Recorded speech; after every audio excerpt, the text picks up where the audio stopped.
শীতের পরে এই গাছগুলোর অবস্থা প্রচণ্ড পরিমাণে খারাপ হয়ে যায়, তাই এগুলোকে আবার নতুন করে বসাতে হয়। আমাদের জীবনের সম্পর্কগুলোও ঠিক এরকমই, অনেকটা সময়ের পর মুচড়ে পড়ে, ঝিমিয়ে পড়ে।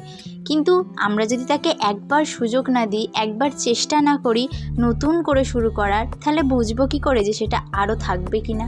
গাছের সম্পর্কটাও ঠিক তেমনই, একটু ঝিমিয়ে পড়লেই মানে গাছটা মরে গেছে এরকম নয়, একটু যত্ন করে ভালোবাসা দিলেই আবার নতুন করে শুরু করা যায়। এই যে ৬টা ৯টা গাছটা আমার সমস্ত গাছের মধ্যে আরেকটা প্রিয়তম গাছ। গাছের প্রতি ভালোবাসা আছে, কিন্তু কুড়েমির জন্য করা হয়ে ওঠে না। ছোটোবেলার ঘেটু গাওয়া মনে আছে? এই হচ্ছে সেই ঘেটু গাওয়া।